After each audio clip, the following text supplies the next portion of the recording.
your coach ever told you to step up and be a leader? This past basketball season, Coach Quist really pushed us in our communication skills while playing. It isn't always easy to be communicating while you're on the court because you're always running and always out of breath. He wanted us upperclassmen to step up and be leaders. This got me thinking about what a leader truly is. Today I want to inform you about the qualities of a good leader, why people are afraid to become leaders, and the impact it can have on others. Let's first talk about what it takes to be a good leader. Communication. Communication is the biggest attribute for a leader. If you aren't able to talk and communicate with others and get your point across to them, you will never succeed as a leader. Actions speak louder.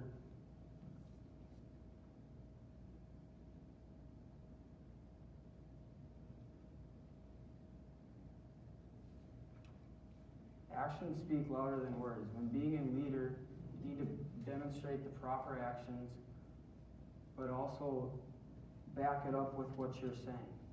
You can't say one thing but then go do another. People aren't willing to follow you then as a leader. Number 2, accountability. When it comes to accountability, Arnold Glasswell says it best. A good leader takes a little more than his share of the blame and a little less than his share of the credit. This isn't always easy to do.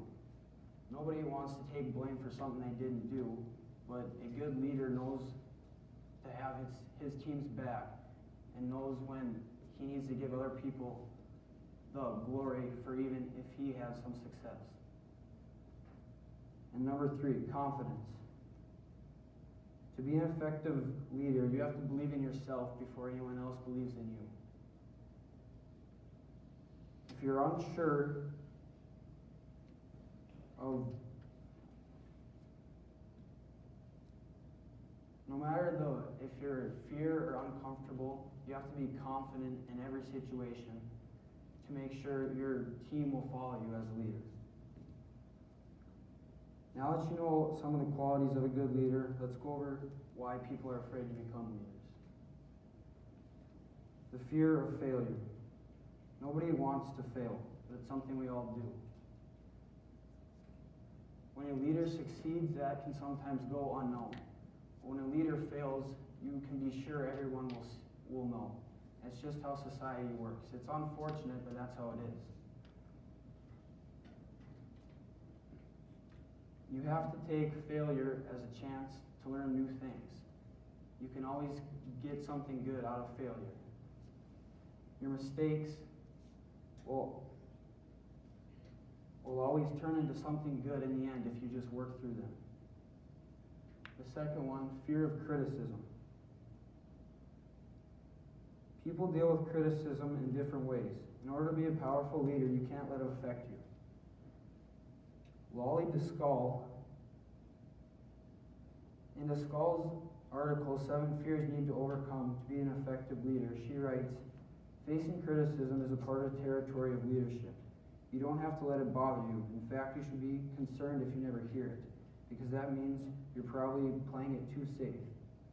When being a leader, you need to step outside your comfort zone and take those risks, because they will pay off in the end. And the last one, the fear of not taking responsibility. Good leaders know when their team or even themselves has messed up, and they need to take the responsibility, even though it might not be their fault. This brings me to my last main point, the impact leaders have on others. Positive values. Some of these may include decisiveness, integrity, and honesty. Personally, I see this on the basketball court. Alex Thornton this past basketball season, who's a senior, he's always positive in the locker room and always helping us with what we can work on. This is huge for an attribute to be a leader, to always keep your team thinking in a positive manner.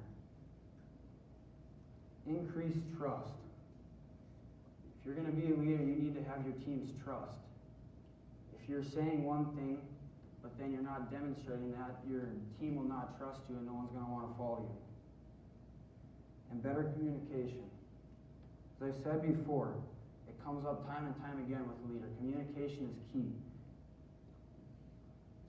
The more you communicate with your team, the more comfortable they will be communicating with you. Now that I've gone over qualities of a good leader, why people are afraid to become leaders, and the impact a leader can have on others,